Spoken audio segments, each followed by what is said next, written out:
Jake Morrison walked through the long hallways of Kepler Station, his boots making soft sounds on the metal floor. The space station was huge, floating in the darkness between stars. It served as the Galactic Defense Academy, where young beings from 12 different worlds came to learn how to protect the galaxy. Jake had been teaching at the academy for 3 years now. He was a lieutenant commander in the Earth Defense Force, and his job was to train cadets in combat and tactics. Most days he enjoyed his work, even though humans were not the most respected species in the galaxy. Other races often looked down on humans as weak and slow. Today felt different, though. Jake had received a message that morning about a new student joining his advanced combat class. Transfer students were rare, especially this late in the semester. He wondered what kind of cadet would arrive at such an odd time. The classroom was already full when Jake entered. 30 cadets sat at their desks, representing many different species. There were tall blue Iridians with their 4 arms, small, gray Kenobi with large black eyes, and proud Centauri warriors with their thick-scaled skin. 3 human students sat together in the back corner. As they usually did, Jake noticed immediately that there was a 4th human now. A young woman with brown hair sat quietly next to the other humans. She looked to be about 20 years old, with pale skin and green eyes. She wore the standard academy uniform, but somehow looked smaller in it than she should. "Good morning, everyone," Jake said to the class. "I see we have a new student today." The brown-haired girl stood up slowly. "I'm Amy Carter, sir. I transferred here from the preparatory academy on Titan Station." Her voice was soft and uncertain. Jake noticed how the other students looked at her. The humans seemed happy to have another one of their kind. But the alien students, especially the Centauri, were already showing signs of amusement. To them, another weak human was just more entertainment. "Welcome to Advanced Combat Theory, Amy," Jake said. "Take your seat, and we'll begin today's lesson." Jake started his lecture about defensive formations, but he found himself watching Amy throughout the class. She took notes carefully and seemed to pay attention, but something felt off about her. When he asked questions, she never raised her hand. When other students answered incorrectly, he sometimes saw her lips move as if she was saying the right answer to herself. After the theory portion, Jake led the class to the training bay for practical exercises. This was usually where human students struggled the most. The other species were simply stronger, faster, or had natural advantages that humans could not match. "Today we're doing basic sparring," Jake announced. "Partner up and practice the defensive moves we discussed." Amy was paired with Zara, one of the other human students. Jake watched as they began their exercise. Amy moved awkwardly, almost stumbling, as she tried to block Zara's slow attacks. It was painful to watch. Even by human standards, Amy seemed clumsy and unprepared. A loud laugh came from across the room. Vexter, the largest of the Centauri students, was pointing at Amy. "Look at the new human," he said in his deep, rumbling voice. "She moves like a sick animal." Other alien students began to chuckle. Jake felt his face grow hot with anger, but before he could say anything, Vexter walked over to Amy. "Let me show you how a real warrior moves," Vexter said. His scaled hand pushed Zara aside. "Face me, little human." Amy looked scared. "I don't think that's a good idea. You're much bigger than me." "Exactly." Vexter grinned, showing his sharp teeth. "This will be quick." Jake started to step forward to stop the match, but Amy nodded to Vexter. "Okay," she said quietly, "but please be gentle." The other students formed a circle around them. Jake moved closer, ready to stop things if they went too far. Centauri were incredibly strong, and even their gentle strikes could seriously hurt. A human, Vexter moved first. His massive fist swung toward Amy's head in what looked like a light jab to him. Amy tried to dodge, but she was too slow. The punch connected with her shoulder and sent her spinning to the ground. Pathetic, Baxter laughed. Humans should stick to farming and making food. Jake hurried over to help Amy up. As he grabbed her arm, something strange happened. For just a moment, as their eyes met, Jake saw something that made no sense. Amy's green eyes seemed to flash with an emotion he had not expected. It was not fear or pain or embarrassment. For that brief instant, Jake could have sworn he saw pity in Amy's eyes, as if she felt sorry for Baxter, not the other way around. But when Jake blinked, Amy looked exactly like what she was supposed to be. A scared, hurt human girl who had just been knocked down by a much stronger opponent. "Are you okay?" Jake asked, helping her to her feet. "Yes, sir," Amy said, rubbing her shoulder. "I'm fine. Just clumsy, I guess." Jake dismissed the class early, but Amy's expression stayed in his mind for the rest of the day. Something about that look bothered him, though. He could not figure out what. 3 weeks passed since Amy Carter joined Jake's class. During this time, Jake found himself watching her more carefully than his other students. Something about Amy did not add up, though he could not put his finger on exactly what bothered him. In combat training, Amy continued to struggle. She stumbled through basic moves that first-year students could perform easily. Her reaction time seemed slow, and she often ended up on the ground during sparring matches. The alien students had stopped laughing at her because it was no longer funny. Even they felt bad watching someone fail so badly. But Jake noticed odd things that did not make sense. When Amy fell during fights, she always seemed to land in ways that avoided serious injury. Other students who fell that often usually ended up with bruises and cuts. Amy never had a mark on her. It was as if she knew exactly how to fall safely every single time. Her test scores were another puzzle. Amy's written exams were average at best. She gave simple answers that showed basic understanding, but nothing special. However, during class discussions, she sometimes made comments that showed very deep thinking about military strategy. When Jake asked her to explain these ideas further, she would look confused and say she was just guessing. Jake also noticed Amy's posture changed depending on who was watching her. When surrounded by other students, she walked with hunched shoulders and kept her head down. But sometimes, when she thought no one was looking, Jake caught glimpses of her standing perfectly straight with alert eyes, scanning everything around her. The strangest incident happened during a tactical simulation exercise. Students were placed in teams and given a computer scenario to solve. Amy's team was tasked with defending a space station against enemy attack. Her teammates were struggling with the problem, unable to find a good solution. Jake watched through the monitor as Amy sat quietly while her team argued. She seemed to be paying no attention to their discussion. Then, in the last few minutes, she quietly suggested a defensive pattern that was brilliant. It used advanced concepts that were usually taught in final year classes. Her team won the simulation easily. When Jake asked Amy about her strategy after class, she shrugged and said she had seen something similar in an old movie. Jake knew this was not true.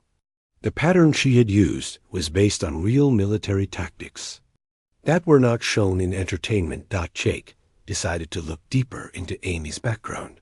He used his instructor access to pull up her complete file.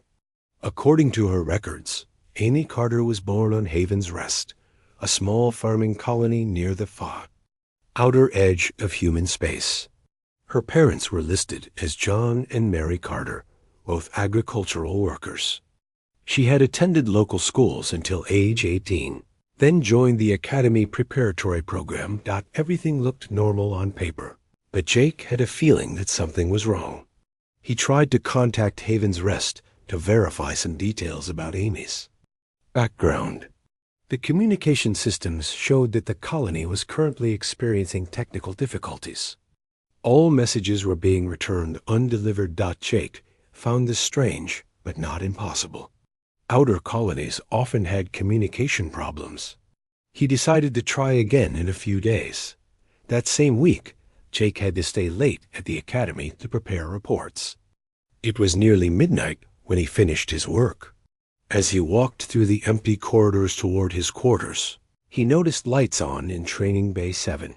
All training areas were supposed to be closed and locked after 10 in the evening. Jake went to investigate, thinking some students might be breaking rules. As he approached the observation window, he saw someone moving inside the training bay. It was Amy Carter, and she was alone. But this was not the clumsy, awkward Amy from his classes. The person Jake watched through the window moved like flowing water. She practiced combat forms with speed and grace that would have impressed even the best Centauri warriors. Her movements were perfect, each strike and block performed with inhuman precision.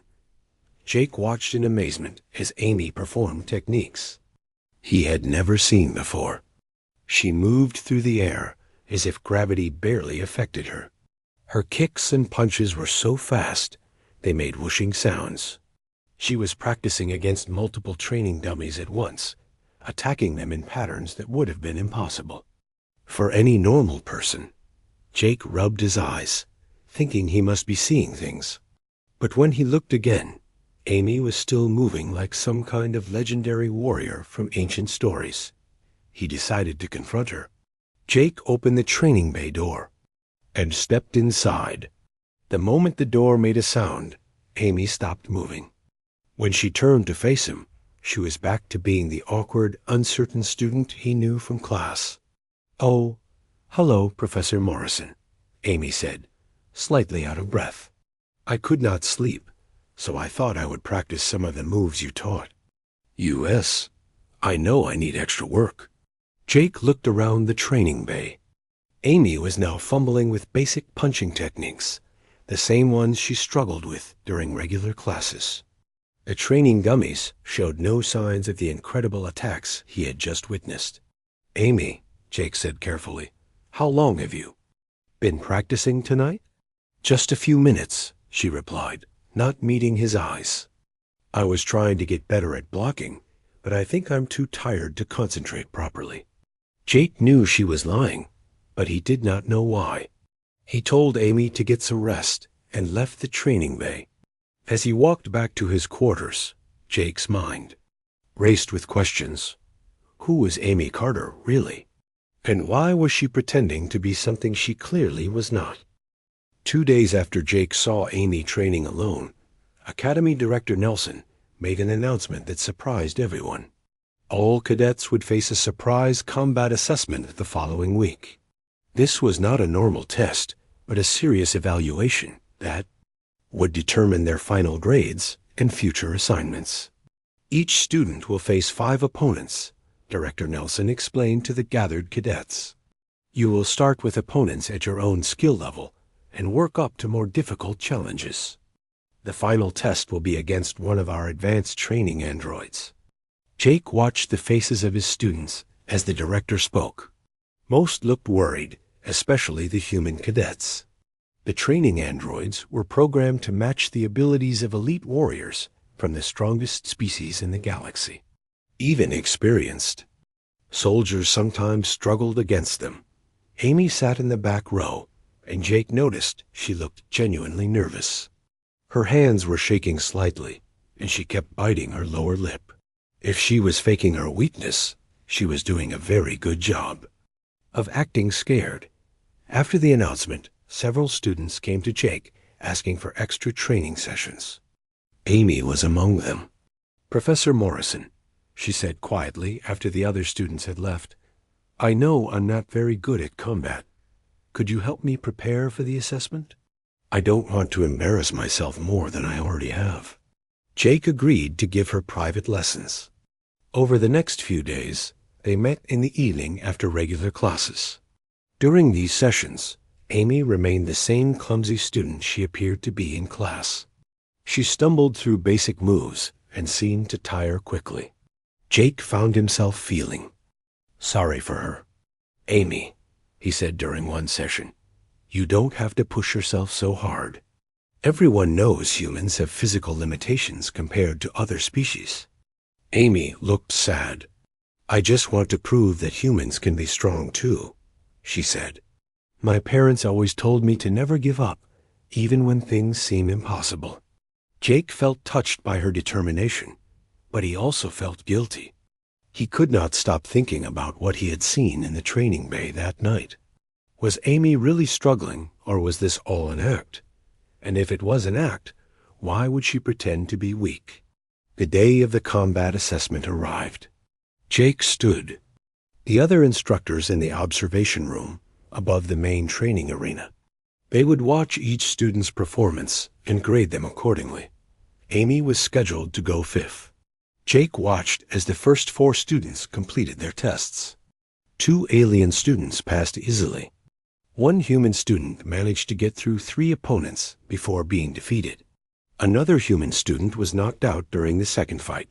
Then it was Amy's turn. She walked into the arena looking pale and frightened. Her first opponent was a training robot programmed to match basic human abilities.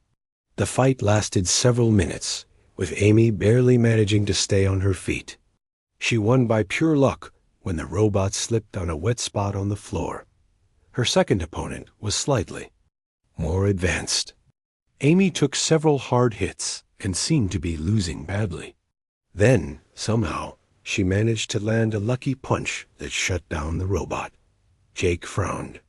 The punch had hit exactly the right spot to trigger the robot's shutdown sequence. That seemed like more than luck. The third and fourth fights followed the same pattern. Amy appeared to be losing, took damage that should have ended the matches, but somehow found ways to win at the last moment. Jake noticed that she always seemed to know exactly where to hit her opponents to cause maximum effect. Then came the final test. The advanced training android entered the arena. This machine was built to match the strength and speed of elite Centauri warriors. Its metal body was covered in reinforced armor, and its movements were faster than most people could. Even Amy looked terrified as the android approached her. Jake felt worried for her safety.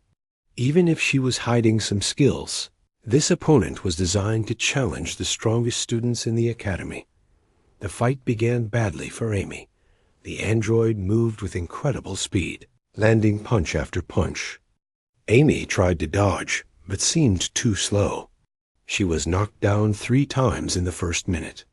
Blood ran from her nose, and her uniform was torn. Jake was about to call for the match to be stopped when something strange happened.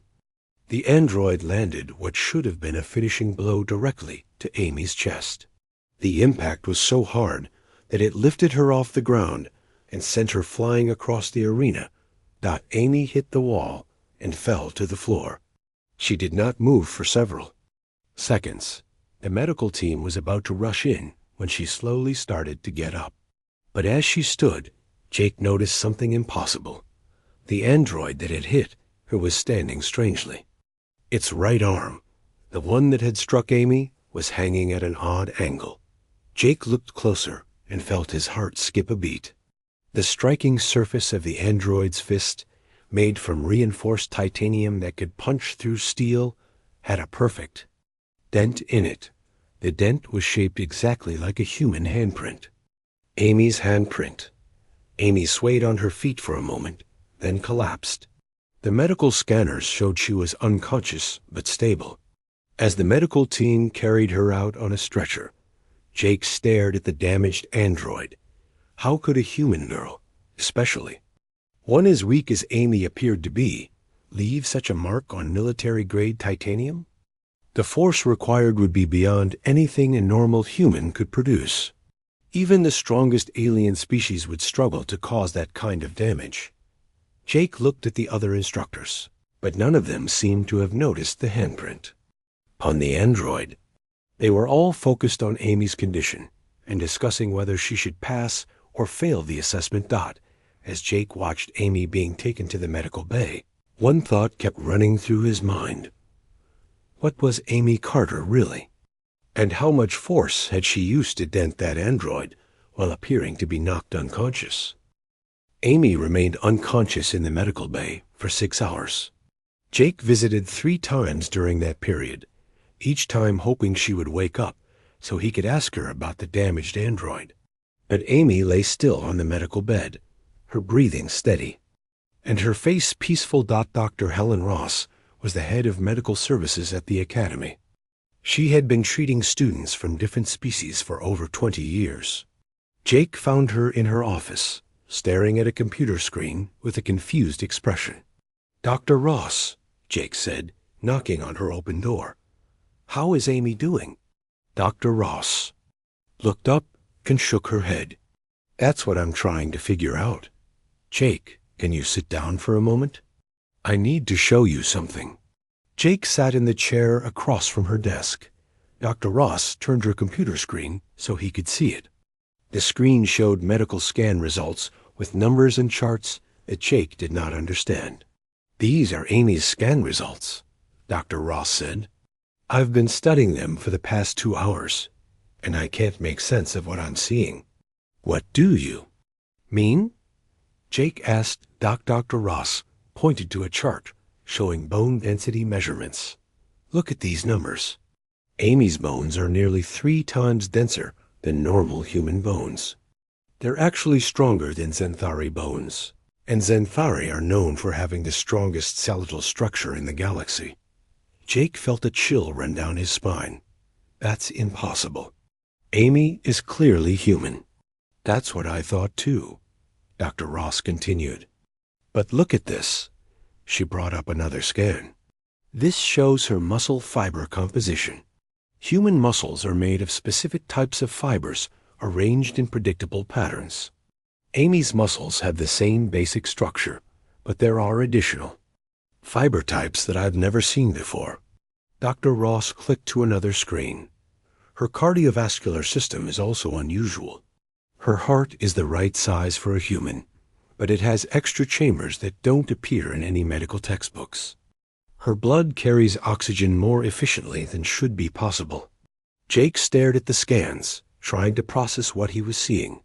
Could this be some kind of genetic mutation? "I thought about that," Dr. Ross said. "But mutations don't usually create such perfectly organized improvements. This looks more like intentional design." She paused and looked directly at Jake. "There's something else.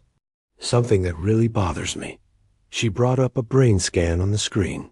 "This is Amy's neural activity while she was unconscious. Most unconscious patients show very low brain activity.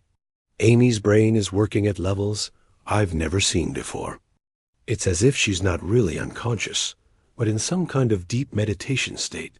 Jake remembered the dented android and felt his suspicions growing stronger. "Doctor, have you ever seen anything like this before?" "Never," Dr. Ross said firmly. "In 30 years of medicine across 12 different species, I've never encountered anything like Amy's physiology. She appears to be human on the surface, but her internal structure is far more advanced than any known species." At that moment, a nurse appeared in the doorway. "Dr. Ross, the patient in room 7 is waking up." Jake and Dr. Ross hurried to Amy's room. Amy was sitting up in bed, looking around with confused eyes. When she saw Jake and the doctor, she smiled weakly. "What happened?" Amy asked. "I remember fighting the android, and then everything went black." "You were knocked unconscious, Doctor," Ross said, checking Amy's vital signs. "You've been out for 6 hours. How do you feel?" "A little sore, but okay," Amy replied. "Did I pass the test?" Jake sat down in the chair next to her bed. "Amy, we need to talk about something. During your fight with the android, something unusual happened." Amy's expression became more alert. "What do you mean?" "The android that hit you was damaged," Jake said carefully. "There's a handprint dent in its striking surface.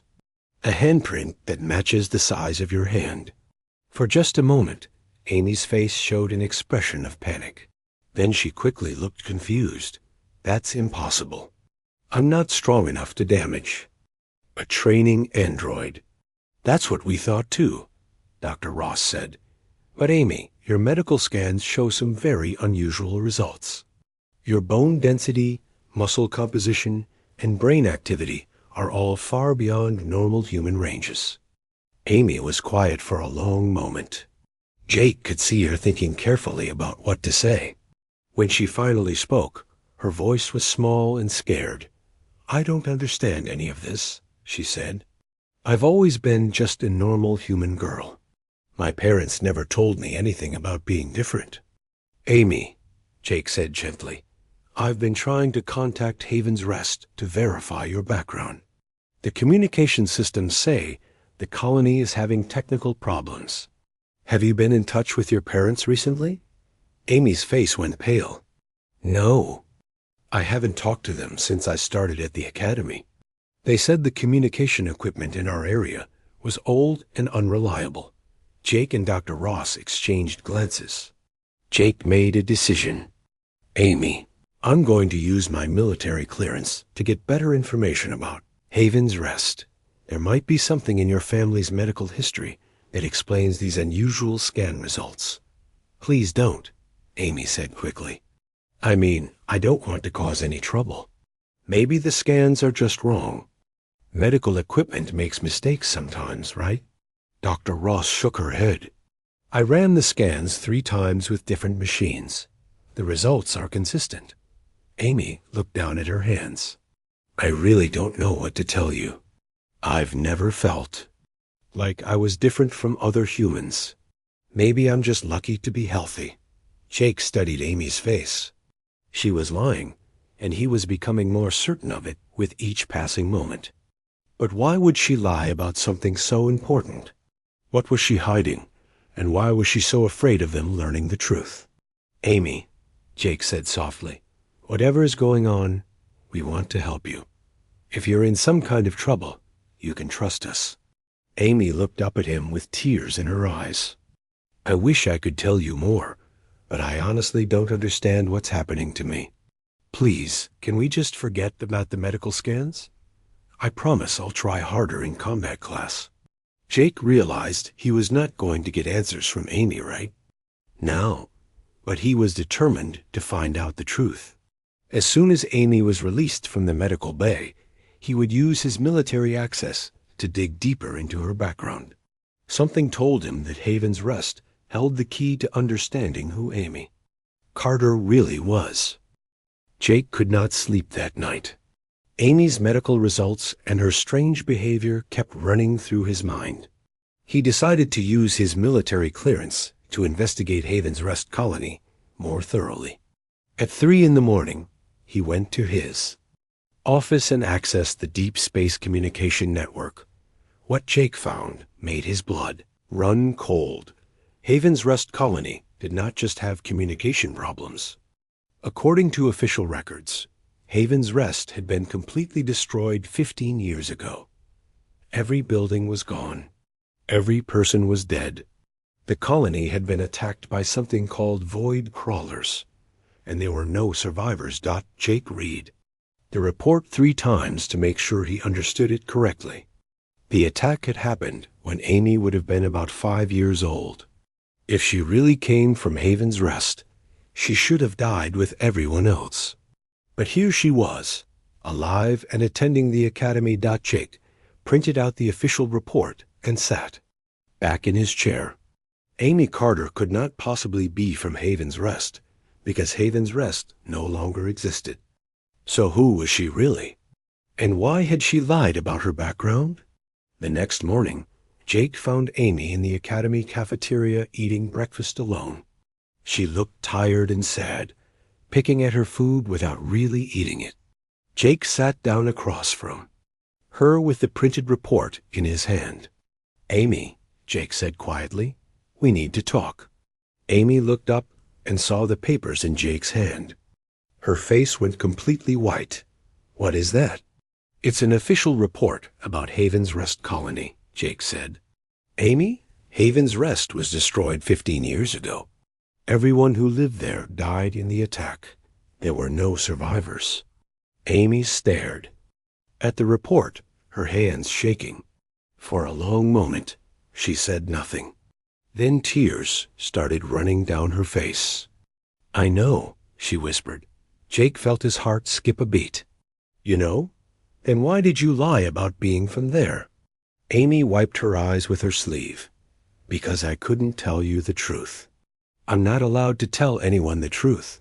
"What truth?" Jake asked gently.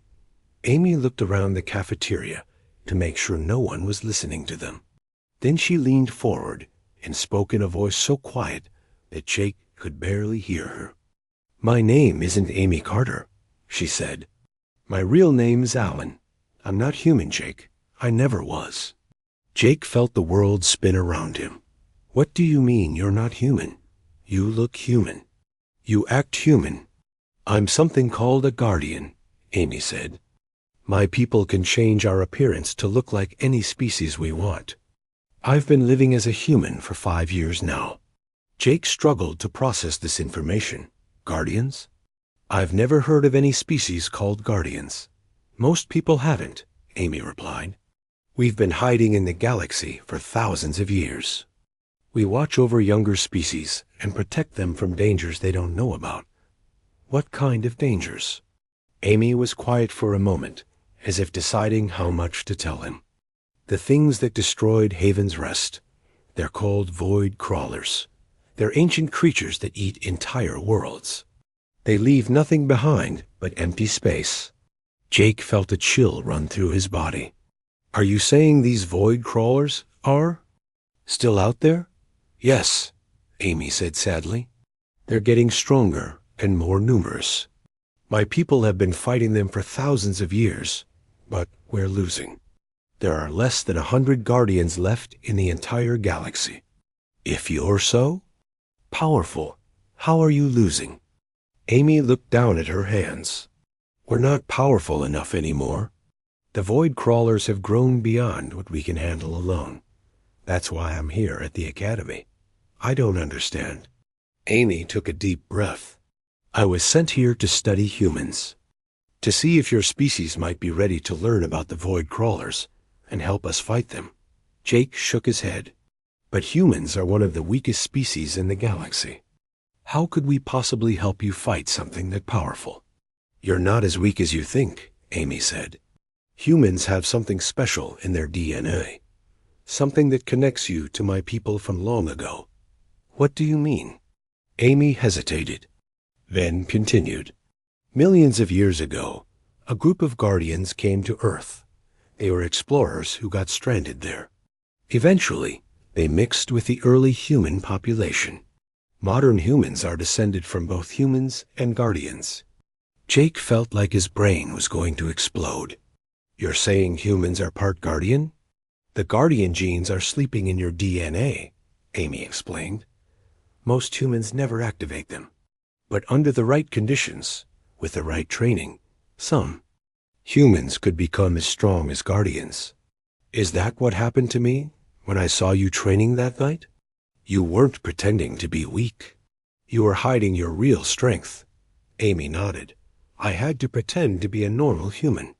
If anyone discovered what I really was, it would have caused panic. But I couldn't help myself sometimes. When I thought no one was watching, I would practice my real abilities." Jake looked at the report about Haven's Rest again. "What really happened to that colony?" "Void crawlers found it," Amy said. "I was there when it happened. I was the only survivor because my guardian abilities protected me. I've been carrying the guilt of that day ever since." Amy ... "Alan," Jake corrected himself. "Why are you telling me this now?" Amy wiped away fresh tears. "Because I've been watching humans for 5 years, and I've grown to care about your species.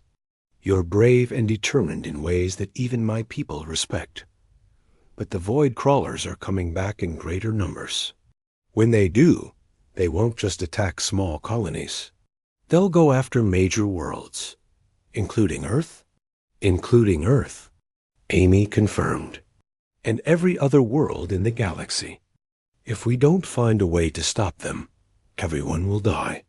Jake sat in silence for several minutes, trying to absorb everything Amy had told him. Finally, he looked up at her. "What do you need from me?" he asked.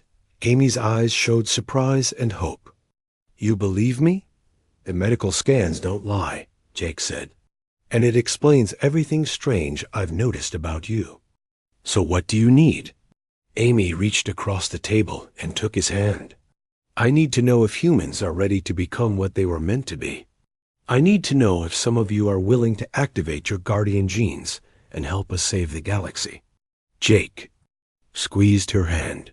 "What would that mean for the humans who choose to do it?" Amy's expression became sad again. "It would mean becoming something more than human. But it would also mean leaving their old lives behind forever. A transformation can't be undone." Jake looked into Amy's eyes and realized that she had been carrying this terrible burden alone for years. She had been pretending to be weak while knowing she might be humanity's only hope for survival. "Amy," Jake said firmly, "tell me what I need to do." After their conversation in the cafeteria, Amy led Jake to a part of the academy he had never seen before. They walked through several empty corridors and down a staircase that seemed to go much deeper than Jake thought possible. At the bottom, Amy placed her hand on what looked like a plain metal wall. The wall glowed briefly and then opened like a door. "Guardian technology," Amy explained. "This facility has been hidden here since the academy was built." They stepped into a large room filled with strange equipment. The walls were covered with screens showing star maps and data that Jake could not read. In the center of the room was a chair surrounded by glowing panels and floating devices. "This is where my people have been monitoring the galaxy," Amy said. "From here, we can track void crawler movements and watch over the younger species." Jake looked around in amazement. "How long has this been here?" "About 50 years," Amy replied. "We helped design this space station, though the other species don't know that. We wanted to create a place where different species could work together.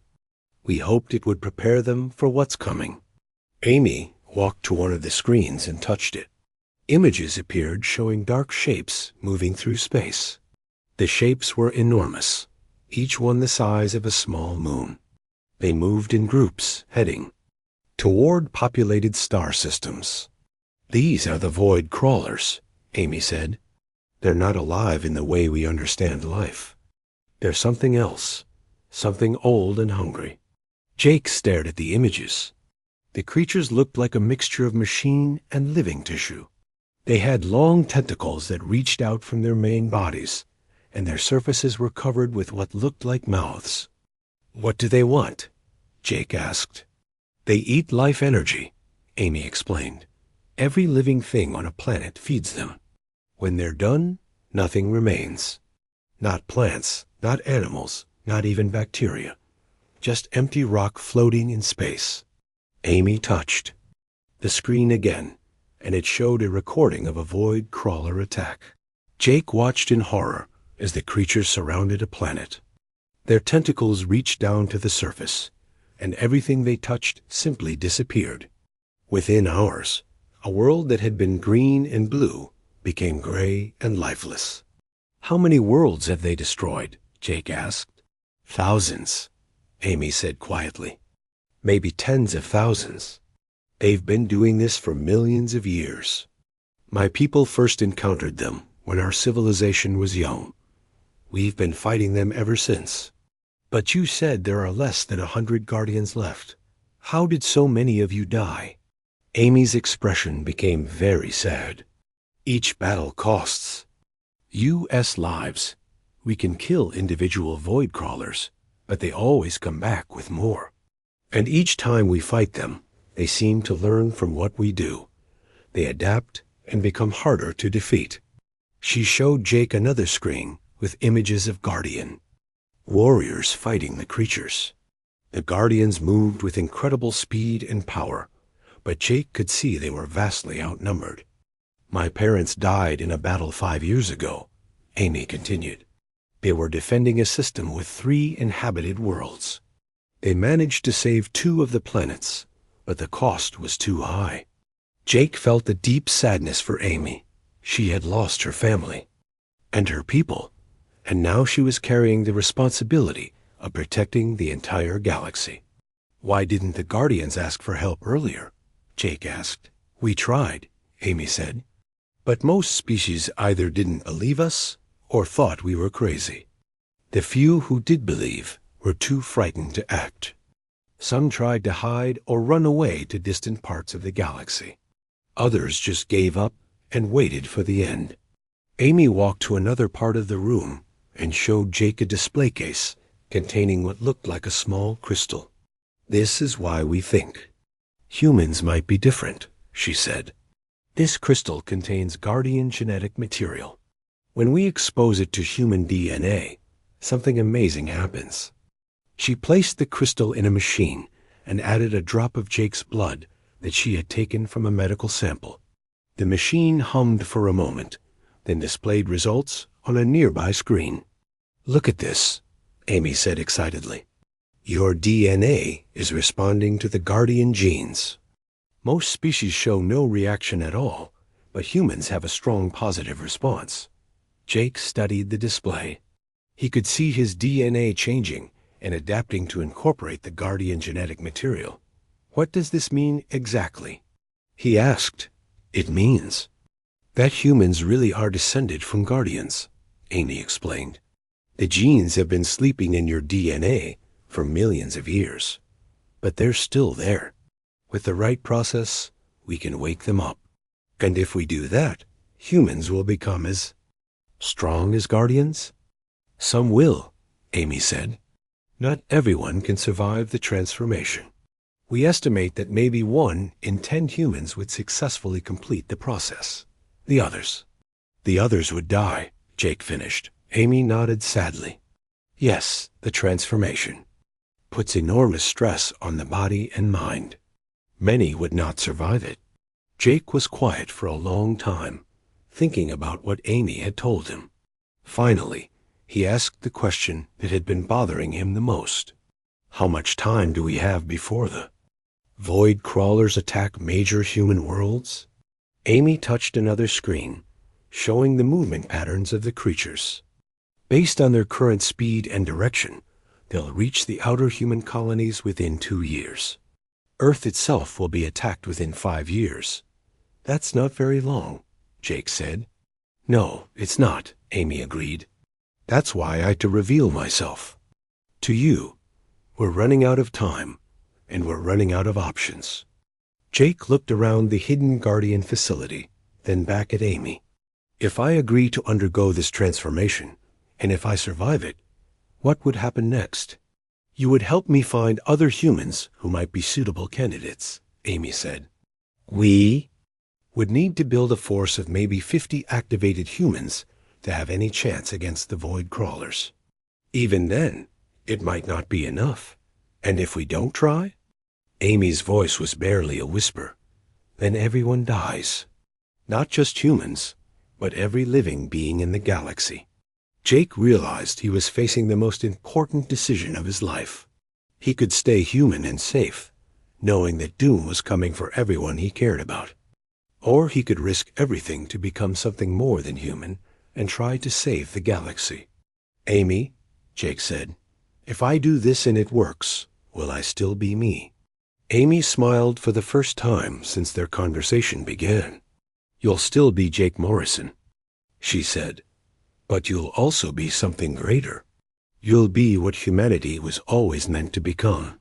Jake looked at the crystal containing the Guardian genes, then back at Amy. "When do we start?"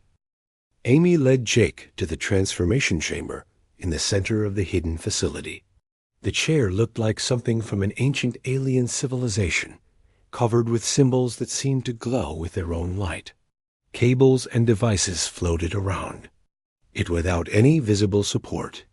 "This is Guardian biotechnology," Amy explained. "It's older than human civilization. My people used these chambers to evolve themselves over thousands of years." Jake approached the chair slowly. Now that the moment had arrived, he felt nervous. What exactly will happen to me? The process will rewrite your DNA at the cellular level, Amy said. Your bones will become stronger, your muscles more powerful, and your brain will develop new abilities. You'll be able to process information faster and see energy patterns that normal humans cannot detect. Will it hurt? Amy hesitated. Yes, the transformation is very painful. Your entire body will change over the course of several hours. Some people describe it as feeling like every cell in their body is being rebuilt. Jake sat down in the chair. It felt warm and seemed to adjust itself to fit his body perfectly. How will we know if it's working? Your eyes will change color first, Amy said. Guardian eyes glow with a soft light. If the transformation is successful, yours will too. Amy began activating the machines around the chair. The floating devices moved closer to Jake, and he could feel energy building up around him. Jake, Amy said, stopping for a moment. I want you to know that you don't have to do this. We could try to find other ways to fight the void crawlers. Jake looked at her. For the first time since he had known her, Amy looked truly hopeful. She had been alone for so long, carrying the weight of protecting the galaxy by herself. If this worked, she would finally have help. Amy, you've been fighting this battle alone for years, Jake said. You lost your family and your people trying to protect everyone else. The least I can do is try to help you. Amy smiled, and Jake could see tears in her eyes. You're braver than most guardians I've known. Or maybe I'm just crazy, Jake said with a nervous laugh. Amy activated the final controls. The machines began to hum with power, and Jake felt energy flowing into his body. At first, it was just a warm, tingling sensation. Then it began to burn. The pain started in his chest and spread outward through his entire body. Jake gritted his teeth, trying not to scream. It felt like his bones were melting and reforming, like his muscles were being torn apart and rebuilt stronger. Stay conscious, Amy said urgently. If you fall unconscious during the transformation, your body might reject the guardian genes. Jake focused on Amy's voice, using it as an anchor to stay awake. The pain grew worse and worse until he thought he might die from it. His vision blurred, and he could taste blood in his mouth. Then something strange began to happen. Jake could see energy flowing through the machines around him. He could see the life force inside Amy, glowing like a warm flame.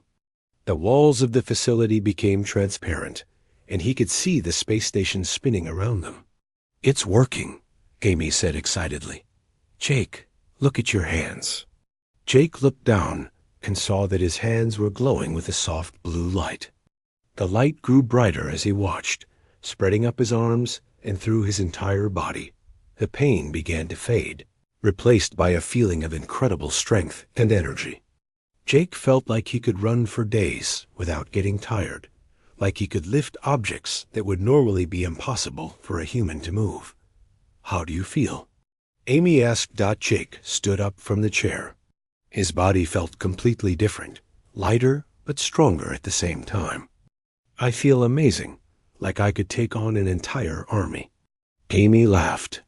That's exactly how I felt when I first accessed my full guardian abilities. Jake looked at his reflection in one of the metallic surfaces nearby. His eyes were now glowing with the same soft blue light as his hands. He looked the same but somehow different, more alert and powerful. What happens now? Jake asked. Now we begin the real work, Amy said. We need to find other humans who can undergo this transformation. We need to build an army. How will we convince people to risk their lives like this? Amy walked to one of the screens and brought up images of Earth. We show them what they're fighting for.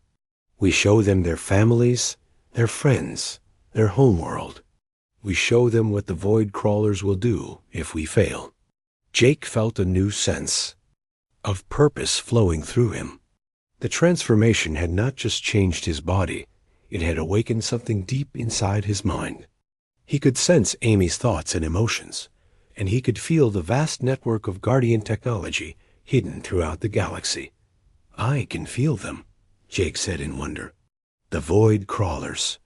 They're out there in the darkness, moving toward us."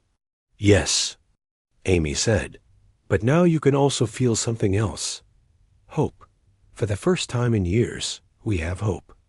Jake took Amy's hand. "You're not alone anymore." Amy squeezed his hand, and Jake felt her relief and gratitude through their new mental connection. "Welcome to the Guardians, Jake Morrison. Now let's go save the galaxy." As they stood together in the hidden facility, Jake understood that his old life was over. He was no longer just a human military instructor. He was something new, something powerful, something that could stand against the darkness that threatened all life. The real battle was about to begin. But for the first time since the void crawlers had appeared in the galaxy, the forces of life had a chance to win. Outside the facility, the stars shone with different meaning now. They were no longer just distant lights in the sky. They were worlds that needed protecting, civilizations that deserved to survive, and a galaxy that was worth fighting for.